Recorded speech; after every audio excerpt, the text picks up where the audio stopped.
I should have known. There was something in the way he kissed me that day, too soft, too careful, as if he was trying to distance himself without letting me feel it. I didn't realize it then, but now, looking back, that moment is engraved in my memory, a prelude to what was coming. The day he took everything from me started like any other. David came home early from the office, his face set in that familiar grimace he reserved for bad news. I was in the kitchen, cooking dinner, just like I had done for the past 10 years of our marriage. The smell of garlic and onions filled the room, a comfort I had come to rely on. But as soon as he walked in, the warmth left. He was standing there, frozen in the doorway, staring at me like he didn't recognize me. Like I wasn't the woman who stood by him when he had nothing, when we had nothing. I turned around, a smile already on my lips, but it faltered when I saw the look in his eyes. "Olivia, we need to talk," he said, his voice steady but cold. I felt a knot twist in my stomach, something I hadn't felt in years. This wasn't the first time he had dropped a bombshell on me. We'd been through so much, facing financial struggles, late nights in the office, arguments over little things that didn't matter in the end. But this time the silence between us felt different. He sat down at the kitchen table, his fingers tapping rhythmically on the wood. I stood there holding the spatula, trying to swallow the lump that had formed in my throat. I knew something was wrong. I could feel it, creeping up on me like a shadow I couldn't escape. "I've been thinking," he began, his gaze not meeting mine. "About the business, about us." I let out a breath, trying to steady myself. He was always thinking about the business. Ever since we started it together, it had been his obsession. We built it from the ground up. Late nights, sacrifices, pushing through the hard times. But we did it together. I thought we were partners. I thought we understood each other, but now, I wasn't so sure. "You're not happy," I said, my voice barely a whisper. It wasn't a question. It was a statement, a fact that hung in the air between us. He finally looked up, but there was no warmth in his eyes, no tenderness that had once made me fall in love with him. Instead, there was something darker, something calculating. He stood up slowly, walked over to me and placed his hand on my shoulder. But it felt wrong, like a stranger's touch. "I've made a decision," he said, his voice lower now, as if what he was about to say wasn't meant for me to hear. I felt the blood rush to my face and my hands went cold. The air around me grew thick, suffocating. "You've made a decision?" I repeated, almost choking on the words. "About what?" He hesitated, and for the first time in a long while, I saw doubt flicker in his eyes. But it was gone just as quickly, replaced by a firm resolve that sent a chill down my spine. "I'm taking full control of the business," he said. The words didn't hit me all at once. At first, they felt like a slap I couldn't quite process. Our business, the one we'd built, the one I had poured my heart and soul into for years. But then it sank in. I couldn't breathe. What do you mean?" I whispered, my hands trembling. "David, we built this together. You can't just—" "I'm buying you out," he interrupted, his voice suddenly sharper. "It's done, it's already signed." My mind went blank. I stared at him, willing the words to make sense, but they didn't. The shock hit harder than I had expected, my body frozen in place as my thoughts scrambled. I opened my mouth to speak, but no sound came out. How could he? How could he do this? How could he just take what was ours and make it his? "I'm sorry, Olivia," he said, his voice softer now, but there was no apology in his eyes. "It's better this way. I can handle it from here. You can move on, find something else to do with your life." I stared at him, trying to comprehend what he was saying. This is my life. It's everything I've worked for." But he didn't seem to care. His gaze flicked to the side as if he couldn't wait for this conversation to be over. And that's when it hit me. He never cared about what we built. It was always about what he wanted, what he could take. My heart twisted painfully in my chest. I had been nothing more than a tool to him, a stepping stone. As he turned to walk away, I felt a rage I hadn't known existed inside me bubbling up, but I couldn't act on it. Not yet. Not when I still couldn't fully grasp what was happening. I was standing there alone in the kitchen, a stranger in my own home, trying to figure out how the man I loved and trusted had become someone I didn't recognize. And in that moment, I realized this wasn't just about a business. This was about everything, my future, my worth, my place in his life. He had taken it all. I didn't speak to him for days. I couldn't. The anger inside me burned too hot, and every time I tried to say something, the words would get caught in my throat. I felt suffocated, like my breath was stolen from me every time I looked at him. Every time I thought about what he had done. It wasn't just about the business. It was about betrayal. It was about trusting someone with everything you had, giving them your heart, your soul, your time, and then realizing they had been planning their own escape all along. The worst part? He never even seemed to look back. There was no regret, no second thoughts, just an empty promise that he'd take care of everything. I moved out of the bedroom that we had shared for years and into the guest room, but even that wasn't enough to separate me from the constant reminder of his presence. Every inch of this house had been ours, and now it felt like a prison. I couldn't stay here anymore.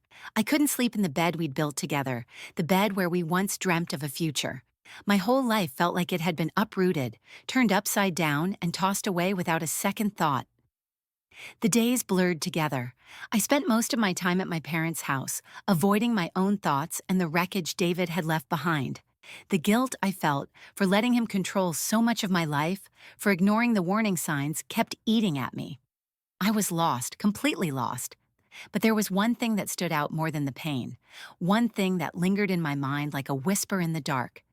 The day he told me he was buying me out, his words had stung. "You can move on. Find something else to do with your life." He had made it sound so easy, as if my world didn't revolve around the business we built, as if I could just pick up the pieces of my life and walk away, no questions asked. But he was wrong. I was not going to walk away, not yet. I spent the next few weeks gathering the courage to look at my finances, to face the reality of what I had left. There wasn't much. David had taken everything. He had taken our dream, our future, and left me with the crumbs. But I wasn't done yet. I refused to be done. It wasn't the money I wanted back. It wasn't the power or the control he had over me that mattered. It was the fact that he thought he could just erase me from the equation. He thought he could push me aside, take what was mine, and walk away unscathed. But I wasn't going to let him get away with it. I made a decision. It wasn't going to be easy. I was going to start over, from scratch, and I was going to build something bigger, something better, something he would regret ever walking away from. I went back to the office. It wasn't easy, stepping through those doors after everything had crumbled, but I needed to see it, needed to feel that fire ignite inside me again. I wasn't just Olivia anymore. I was a woman with nothing left to lose. And when you have nothing left to lose, you have everything to gain. The office was eerily quiet, empty. The staff had mostly moved on following David to the new company he had started. He had promised them security, success, but all I saw was a broken shell of what we had created. It was the same building, the same desks, the same computers, but without the heart, without the soul. I walked through the halls, memories flooding back, and I couldn't help but laugh bitterly. David had left the most important part of this business behind. Me. The reason it worked, the reason people stayed. I had been the one who believed in them, the one who put in the hours, who listened to their problems, who solved the impossible. He had always been the face, but I was the backbone. And now he was begging. It wasn't until a few days later that I got the first call. David. I almost didn't answer, but something in me knew that I had to hear him out. He was desperate, and I could hear it in his voice the moment I picked up. "I need your help," he said, his voice thin, strained. "The business is sinking. I'm sorry, I was wrong. You were right. I should have never." I didn't let him finish. "Save it," I snapped, my voice cold.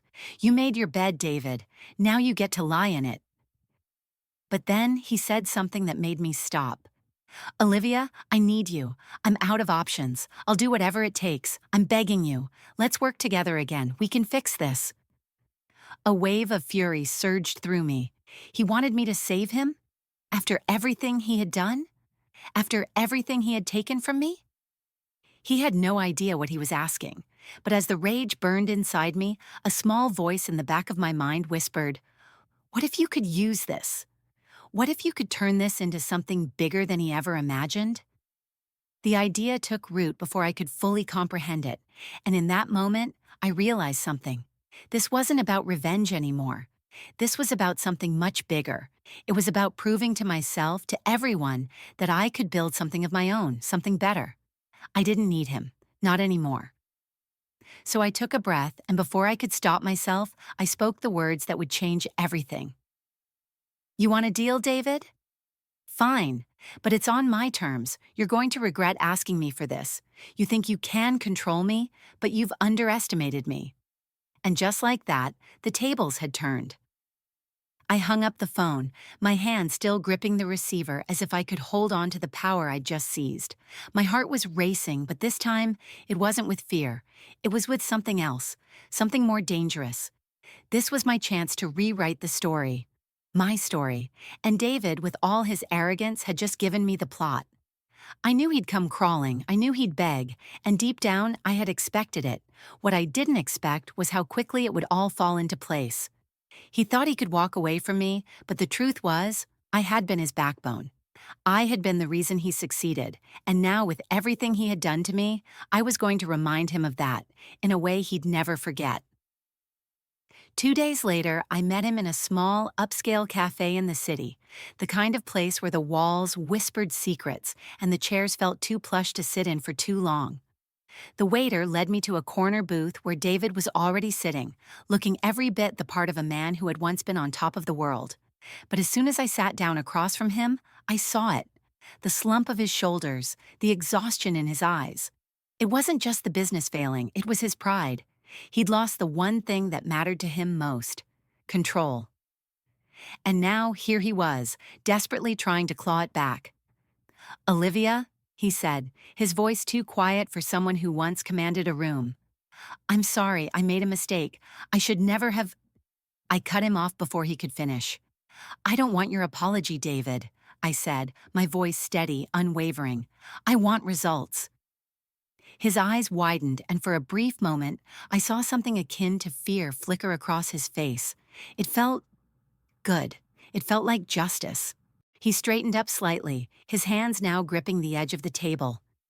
I know I've messed up. I'm willing to do anything to fix this. I just need you. Please, Olivia, help me save the company. We can make it work." I leaned back in the booth, studying him. The man who had once been my partner, my equal, was now begging. It was almost laughable. Almost. But something in his desperation sparked something in me. Something cold, something calculated. "You need me, David," I said slowly, letting each word hang in the air. "And now I get to decide what that means." I watched as his jaw tightened, but he said nothing. He was waiting for me to lay out my terms, to show him how badly I was going to play this. And I knew he thought he had nothing left to lose. But that was where he was wrong. I had everything to gain.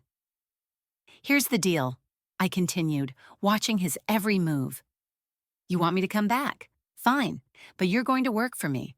You're going to give me complete control over the operations. I'll run the company. You'll be my employee. If you can prove that you deserve to be more than that, then maybe, just maybe, I'll consider giving you back some of what you lost." His eyes searched mine, a mixture of disbelief and desperation. But there was no bargaining. There were no negotiations left. The terms were set. I can't just step down like that," he muttered, his pride getting the better of him. But I could see the cracks forming in his resolve. He was already thinking of how he could get out of this. But it was too late for that. "You can, and you will," I said coldly. "You're not in control anymore, David. You're not even close." The silence stretched between us, thick and tense. I could see the wheels turning in his head. He was calculating his next move, trying to figure out how he could salvage his dignity while still holding on to whatever piece of power he could grasp. But I wasn't about to let him manipulate me again. Not this time. "I'll do it," he finally said, his voice barely above a whisper. "I'll do whatever it takes. Just, please, Olivia, don't let this all fall apart." I leaned in, making sure my words hit him with the weight of everything I had been through. The years of sacrifice, the hours spent building something that should have been ours. You're going to regret this, David. I'm going to make sure of it, but I'll help you. I'll help you rebuild from the ground up, if you think you can handle that. His eyes flickered with uncertainty, but he nodded, too afraid to challenge me. I can handle it. Just let me prove I'm still capable. The deal was struck. I stood up, gathering my things, leaving David sitting there, the man who had once been my partner, now reduced to nothing more than a pawn in my game. I'll be in touch, I said, turning toward the door. But before I left, I glanced back over my shoulder. And don't forget, David, you begged for this. Don't make me regret giving you a chance. I walked out of the cafe with my head held high, the power of the situation fully sinking in. I wasn't just getting back what was mine. I was about to take control in a way that would leave David begging for mercy. He thought he could break me. He thought he could take it all and walk away without consequence. But now the real work was beginning, and he had no idea what was coming. Section 4. The Rebuilding. The next few weeks passed in a blur of meetings, decisions, and strategies that would have made my head spin just a few months ago. But now it was all part of the plan. Every word, every move I made with David felt like I was taking back the life he had stolen from me, piece by piece. He did as he was told, kept his mouth shut, followed my lead, and tried to appear helpful, but I could see the resentment building in him. And I knew it would be a matter of time before it would boil over. He wasn't used to being the subordinate. He wasn't used to taking orders from anyone, least of all me. But every day I watched him, I felt a strange sense of satisfaction. He had taken what was mine, but I was going to show him exactly what it meant to lose it. To be nothing but a shadow of the person you once were. The company had fallen into disarray under his reign. Employees had left, clients had scattered, and the once thriving business was now hanging on by a thread. It would have been easy for me to cut ties, to walk away and let him drown in his own mistakes. But that wasn't enough. I wasn't going to let him get away with thinking he could just destroy everything and start fresh. I began slowly, methodically picking up the pieces. I brought back the employees who had been loyal to me, those who had believed in the vision David had thrown away. I renegotiated contracts, reached out to clients, and slowly began to rebuild what he had torn apart. I watched David from the corner of my eye, his frustration growing with every passing day. He wanted control, but the more I took charge, the more powerless he became. He hated it. I could see the way his jaw clenched every time I made a decision without consulting him.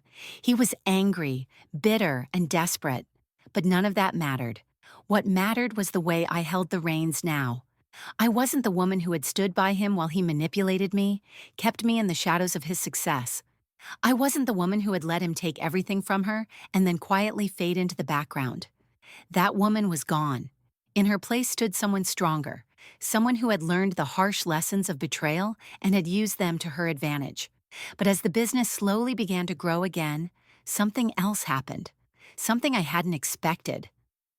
I began to realize that I was no longer doing this just for revenge. It wasn't just about making David pay for what he did. It wasn't even about proving to him that I was more capable than he ever gave me credit for. It was about me. About showing myself that I was capable of rebuilding, of creating something great on my own terms. I wasn't just rebuilding a company, I was rebuilding my life. And David was just a footnote in that story. I should have seen it coming, but in some ways, I was still shocked when it happened. The first time David tried to take back control, I almost laughed. Almost. We were in a meeting with a major client, one I had worked tirelessly to win back after David's disastrous handling of the account. Everything was going smoothly. We had a plan. The client was impressed, and I could see the deal nearly sealed. That's when David stepped in. "I think we're missing an important point here," he said, cutting me off mid-sentence. His voice was calm, but I could hear the edge of frustration beneath it. He had always been good at hiding his anger behind a smooth facade, but I knew him too well to miss it now. I froze, my hand still poised over my notes, my pen ready to mark the next step in our pitch. For a second, I thought I had misheard. He couldn't possibly be doing this. Not now, not after everything. But there it was, his arrogance on full display. He was trying to override me in front of the client. I glanced at the client's face. Confusion, uncertainty. They had no idea what was going on, but I did, and I wasn't going to let David derail everything I had worked for. I smiled, the politeness of it feeling sharp on my face. With all due respect, David, I believe the client is looking for a solution that emphasizes innovation and sustainability, which is what we've been offering. The client, sensing the tension between us, looked between the two of us. I could tell they were starting to doubt their decision to work with us. David didn't back down. "I understand your point, Olivia," he said, his words dripping with condescension. "But I think we should focus on something else entirely." I was done with him. I wasn't going to let him undermine me again, not in front of the people who mattered. I stood up abruptly, my chair scraping loudly against the floor. The client flinched, and David looked up at me, a mixture of surprise and anger flashing across his face. "I think you've said enough," I said, my voice calm but cutting. "I'll take it from here." Without another word, I turned to the client. "Let's revisit the proposal, shall we?"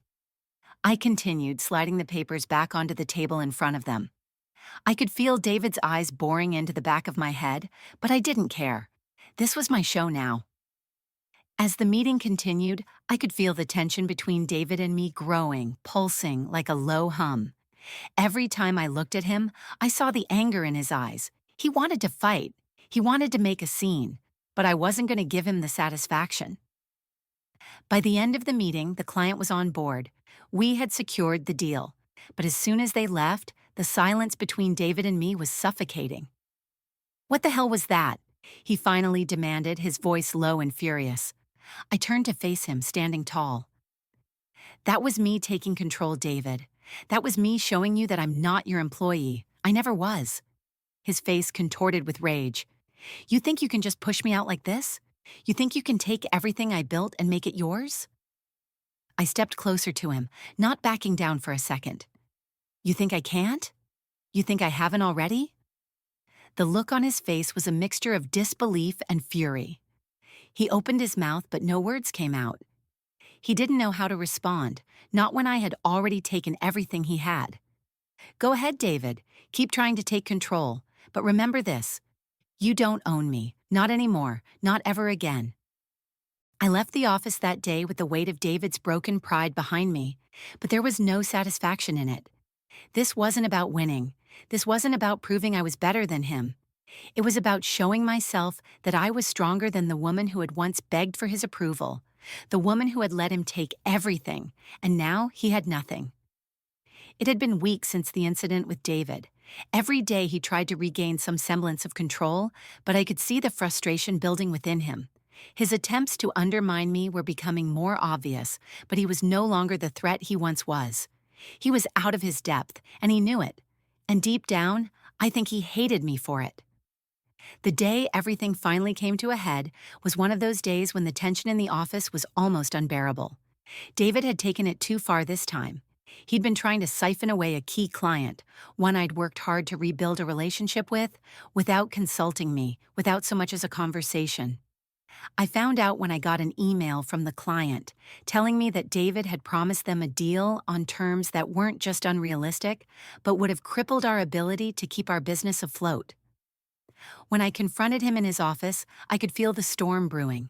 The air felt thick with all the resentment, all the hurt, all the betrayal. I stood in his doorway, arms crossed, and he didn't even look up at first.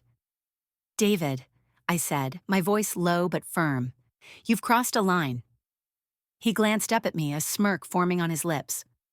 "I was just trying to help," he said, his tone dripping with sarcasm. "Is that what this is about? You're mad because I went ahead and sealed the deal?" "No, David, you're not trying to help," I shot back.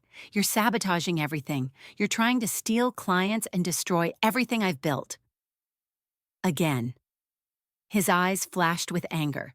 He stood up abruptly, pushing his chair back with a force that rattled the desk. "You think you can just walk in here and take it all back? You think you can erase everything I've done? I built this company, Olivia. Don't forget that." I took a step forward, refusing to let him intimidate me any longer. You didn't build this alone. You didn't build anything. We built it, together. You just took what you wanted when you thought I wouldn't fight back. David's face twisted, the rage barely contained in his features. You think you can control me? You think you can just— I think I've already proven I can? I interrupted, my voice steady, unwavering. I took the reins, David. You let everything fall apart, and now you have the audacity to walk back in here like nothing's changed. For a moment, we just stood there, locked in a silent battle of wills. I could feel my pulse quickening, my body tense. But this time, it wasn't fear. It was power. I had the upper hand. I wasn't just a partner anymore. I was the one in control. You want the truth? I continued, my voice cutting through the silence like a knife. I'm done with you. You don't get to keep trying to tear down what's mine, and you don't get to control me any longer. I turned to leave, but before I reached the door, I looked back at him. You're on your own now, David. You always were. I just didn't see it before. And that was it. The final nail in the coffin of our partnership? The silence in the office after I walked out was deafening. I didn't look back. I didn't need to. The moment I had let go of the past, of him, was the moment I realized I was free. The business, the future, everything I had worked for was mine. It was mine now, all mine. And I would never, ever let anyone take it from me again. It had been weeks since the incident with David. Every day he tried to regain some semblance of control, but I could see the frustration building within him. His attempts to undermine me were becoming more obvious, but he was no longer the threat he once was. He was out of his depth, and he knew it. And deep down, I think he hated me for it. The day everything finally came to a head was one of those days when the tension in the office was almost unbearable. David had taken it too far this time.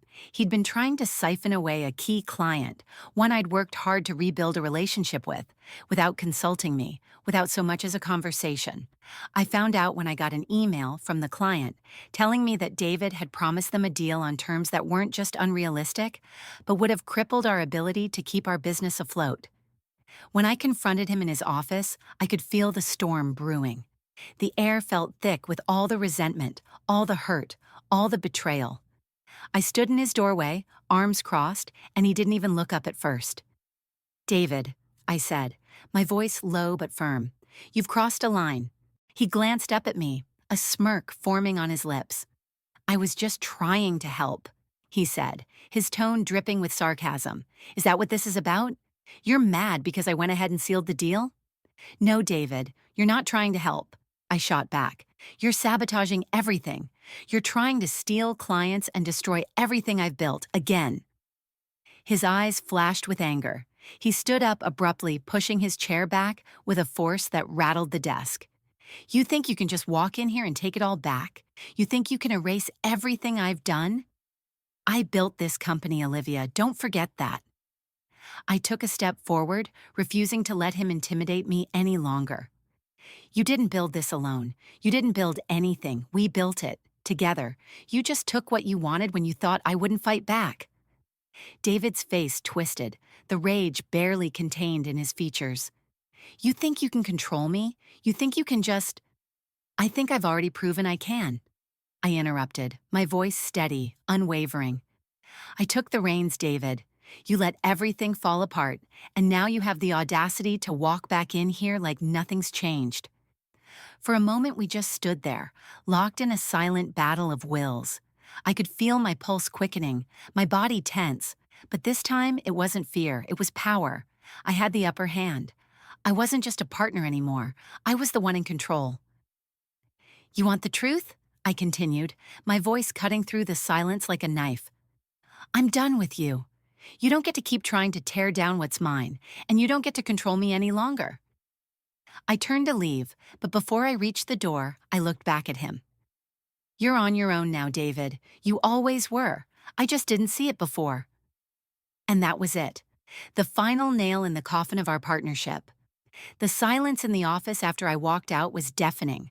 I didn't look back. I didn't need to. The moment I had let go of the past, of him, was the moment I realized I was free. The business, the future, everything I had worked for was mine. It was mine now, all mine, and I would never, ever let anyone take it from me again.